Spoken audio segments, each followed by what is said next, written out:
I'm Lieutenant Williams, a police officer attached to the Juvenile Division. I'm on my way to Monroe Junior High School to talk to a group of young people.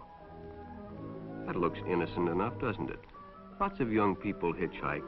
Seems like a good way to get from one place to another. But sometimes there are dangers involved that never meet the eye. Let's take the case of Jimmy Barnes. Jimmy played baseball all afternoon and he didn't feel like walking home, so he decided to thumb a ride.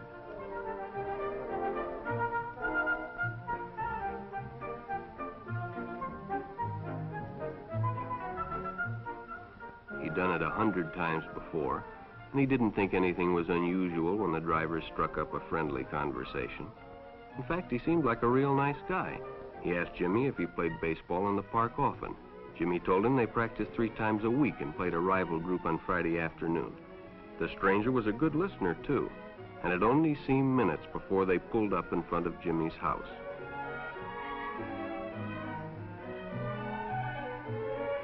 When Jimmy got out, the stranger gave him a friendly pat. Then he told him he'd see him again, as he always drove by the park on his way home.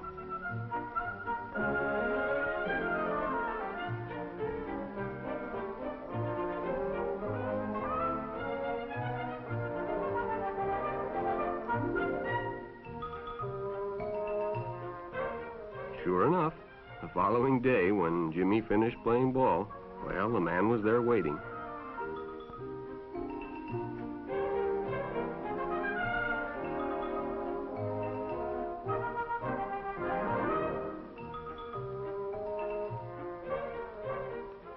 They stopped at a drive-in, and the stranger treated him to a Coke.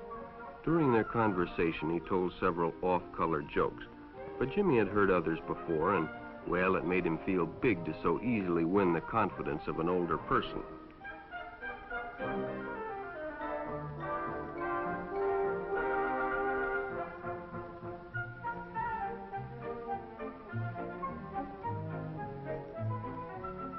The following Saturday, they went fishing together. By now, they were using first names. Ralph said it was more friendly.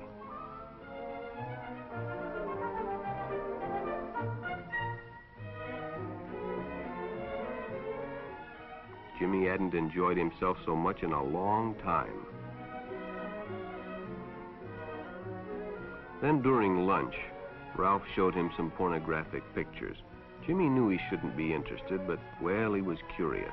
What Jimmy didn't know was that Ralph was sick, a sickness that was not visible like smallpox, but no less dangerous and contagious, a sickness of the mind. You see, Ralph was a homosexual, a person who demands an intimate relationship with members of their own sex. But by now, Jimmy felt a fondness for Ralph, and they continued to go places together. Ralph was generous and took Jimmy many interesting places and did many nice things for him. He bought presents and even gave him money, but payments were expected in return. You see, Jimmy hadn't recognized Ralph's approach soon enough. When Ralph first asked Jimmy to go fishing alone, he should have discussed it with his parents or teacher.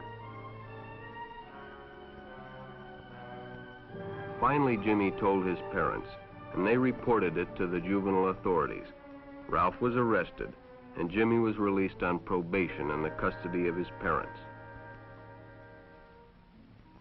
But all homosexuals are not passive. Some resort to violence, as in the case of Mike Merrick.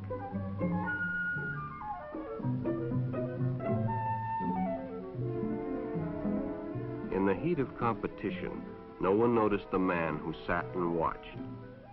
And when the game broke up and the others left, Mike decided to stay and practice a little longer.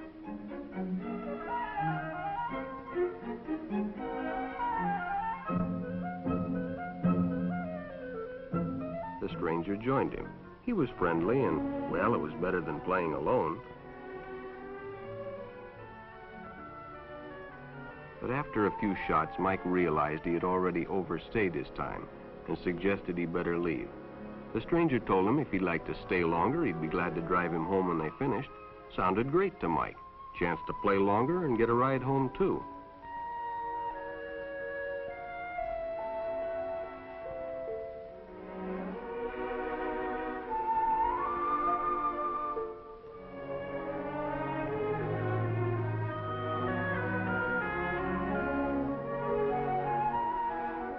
When they finished, the stranger told him he'd make a fine player someday if he got lots of practice.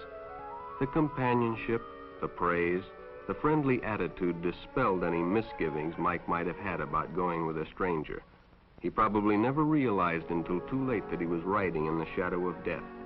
But sometime that evening, Mike Merrick traded his life for a newspaper headline.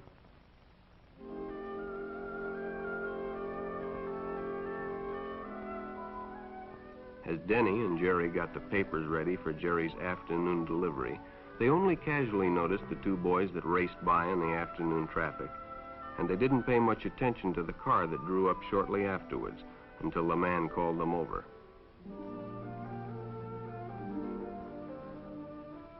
Had two boys been by on bicycles? The boys nodded they had. Could they recognize them if they saw them again? Well, Denny guessed he could. Then hop in, the man said. Those are stolen bikes. Without giving it another thought, Denny got in and the car sped away. Jerry watched. He'd been told many times, if a friend got in a car with a stranger, to write down the license number. It didn't seem to apply, but, well, fortunately, he marked it down.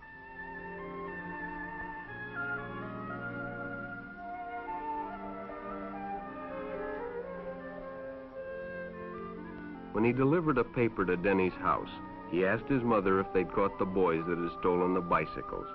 Denny hadn't returned, so he told her the story and gave her the paper with the license number.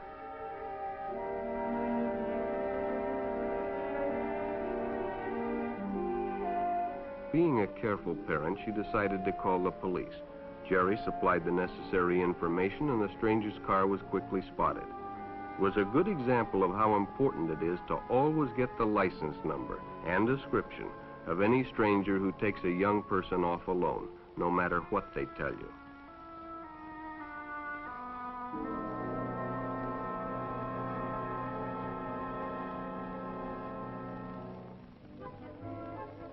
Public restrooms can often be a hangout for the homosexual. Bobby and his friends hadn't noticed the man who had been in the restroom when they changed, and as it was late, he suggested they take the shortcut under the pier, but the others preferred to take the more traveled way home.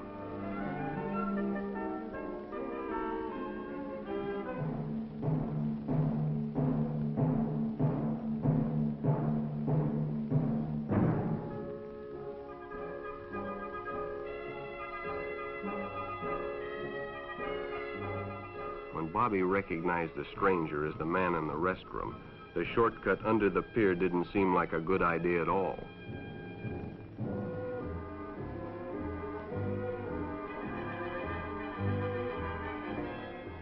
After all, it's more fun to stay with your friends anyway. Bobby had made a wise decision. It may have saved his life. The decision is always yours, and your whole future may depend on making the right one.